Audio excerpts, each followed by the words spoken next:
Meditations for Every Day in the Year by Bishop Richard Challoner. December 21st. On St. Thomas, Apostle.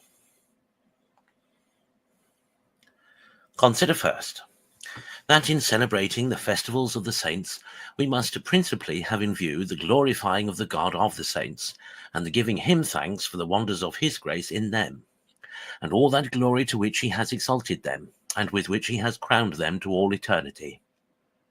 Now, God is wonderful indeed in all his saints, but in none more than in the meanest condition in life, as it were from the earth and from the dunghill, to make them the princes of his people, the pillars and foundations of his church, prodigies of his grace, full of his divine spirit, dispensers of all his treasures, and workers of all kinds of wonders here upon earth, and now has exalted to sit with him on his throne in heaven, to come one day with him to be the judges both of men and angels.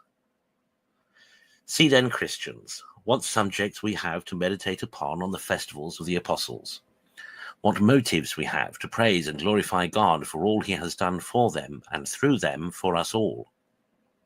What encouragements we here have, however mean and poor we may be, in all that is good, to rely on the power, goodness, and mercy of our God, who loves to work his greatest wonders in favour of such as are little and humble. And what lessons we have for our instruction and our imitation in the ready correspondence of the apostles with divine grace, and their diligent cooperation with it unto the end. Consider secondly, from the epistle read on this day, Ephesians 3:19, the great advantages we have received through the ministry of the apostles in our being called to the Christian religion, of which they were the first preachers and teachers. For now, says St. Paul, speaking to all Christians, you are no more strangers and foreigners, but you are fellow citizens with the saints and the domestics of God, built upon the foundation of the apostles and prophets, Jesus Christ himself being the chief cornerstone, in whom all the building framed together groweth up into a holy temple in the Lord, etc. Yes, Christians, it was by the ministry of the apostles we were originally brought to all this good, and as the same apostle adds, Hebrews 12:21, by our admission into the church of God, quote, we are come to Mount Zion, and to the city of the living God, the heavenly Jerusalem, and to the company of many thousands of angels, and to the church of the firstborn, who are written in heaven, and to God the judge of all, and to the spirits of the just made perfect, and to Jesus, the mediator of the New Testament, and to the sprinkling of blood, which speaketh better than that of Abel.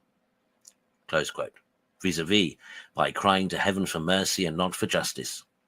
O happy communion of saints, a communion in all that is good, with all that are good, to which we have been introduced by the apostles of Christ. O glory forevermore be to their Lord, the author of all their good and our good. Consider thirdly, the particular lessons which St. Thomas teaches us by his example. When the other disciples opposed our Saviour's going back to Jerusalem, where the Jews had lately sought his death, St. Thomas alone generously said, let us also go, that we may die with him. John 11:16.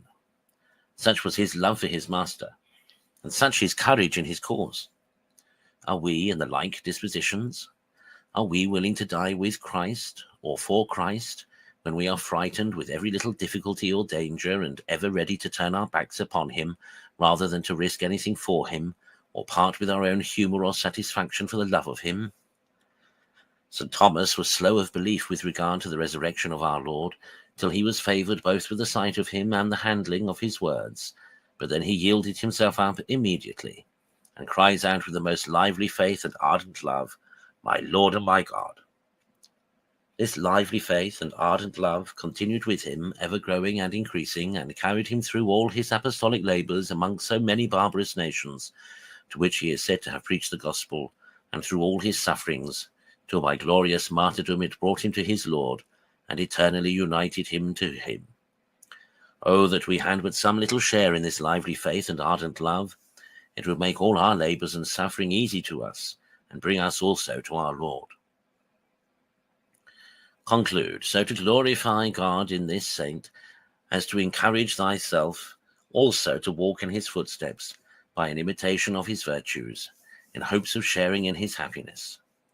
And for this end ever beg his prayers and intercession.